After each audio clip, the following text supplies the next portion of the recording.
Hello guys! So, nandito tayo ngayon sa Nitori. So, this store is originated from Japan and yung mga products nila is the home furnitures and home decoration. So, titingnan natin kung meron ba mga affordable products dito. And ano ba yung mga wala dito na favorite ng mga Pilipinas. So, let's product na nakita natin is itong face towel na nagkakahalaga ng 149 pesos. So, yung size nito is 33 by 80 cm. Maliit lang siya. So, nahiya ako dito mag-video kasi ang tahimik ng mga namimili tapos ang tahimik lang nung store. So, hindi ako makapagsalita dun sa video ko kaya nag-voice over na lang din ako. So, makikita nyo meron mga iba't ibang colors like dark colors and white. Tapos may mga pastel colors din dito. So, mamimili na lang kayo. For me, it is very affordable na rin kasi ang ganda ng quality ng mga towels. And then dito guys, sa part na to, meron din silang tindang shower. So, it costs 8,000 pesos. And here we go. Alam niyo, favorite ko talaga mga curtain. Tapos dito lang ako nakakita ng curtain na blackout curtain na very affordable. So, may mga pastel colors din sila. Tapos iba't iba ng designs.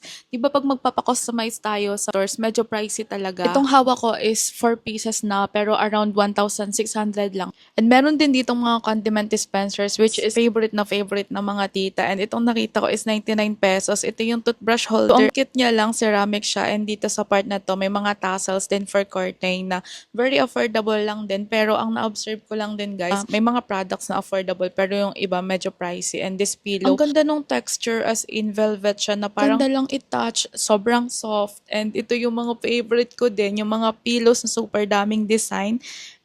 Yung texture ng mga pillows, tapos yung mga bedsheets is halos pare-parehas. Alam mo, parang pang hotel quality siya. And this pillow guys, napaka-cute. Ito yung para sa mga taong gusto nila maraming pillow yung nakapaligid sa kanila. So this is body pillow. Range 1,000 to 2,000 ganun. And itong hotdog guys, nakita ko is 239 pesos lang. And dito sa kabilang side is yung mga aesthetic nilang mga tumblers. Tapos dun sa kalapit nito is may nakita akong lunchbox which is very pricey para sa akin kasi 1,000 pesos tapos ganito kaliit. So hindi siya practical for me. Tapos ito yung mga kasamahan niya guys. So pricey din, 500 pesos pero sobrang liit. Kung titignan nyo naman talaga yung quality. So pwede siya ilagay sa microwave. Tapos itong glass, super cute. Pero cute din yung presyo guys. Pero alam mo yun, yung parang magniningning yung mata mo pag napapunta ka sa section na to. Kasi ang cute niya.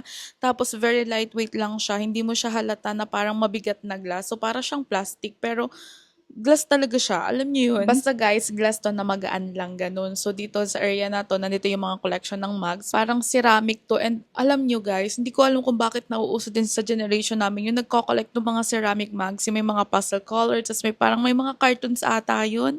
Bakit? So charot. Ang gaganda naman nga kasi talaga ng mga nakikita ko ng mga ganun. Sobrang kukulay. Tapos ito yung tipat ng mga Japanese. Alam niyo ba guys, kung bakit mahaba yung uso niyan is because para daw makontrol yung paglalagay ng mga tea para hindi matapon. Kasi 'di ba dito sa Pilipinas, sobrang ikli ng mga teapot natin. Napansin ko lang na yung mga utensils ng mga Japanese is more on dark colors or kaya wood. Kasi ito, may mga chopsticks dito na very affordable pero may chopsticks din na very pricey. Tapos ito yung mga utensils sila. May different kinds nga pala sila guys ng fork.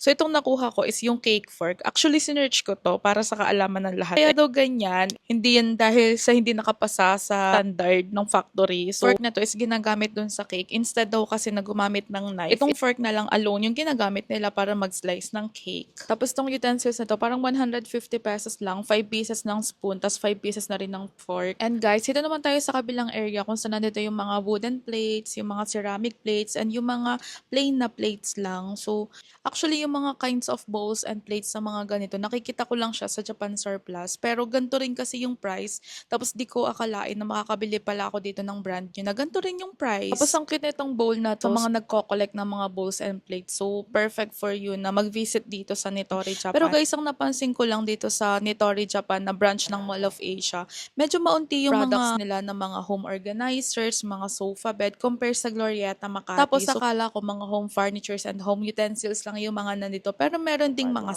clothes din. Dito sa Nitori, Japan, dito natin makikita yung mga home furnitures, mga home decorations na galing Japan. Alam niyo na ang mga Filipino is mahilig tayo sa mga foods, mga damit, mga skincare products. Kaya kung maghahanap kayo or gusto niyo magpasabay, just contact us at i-deliver namin to dito sa address niyo sa Pilipinas.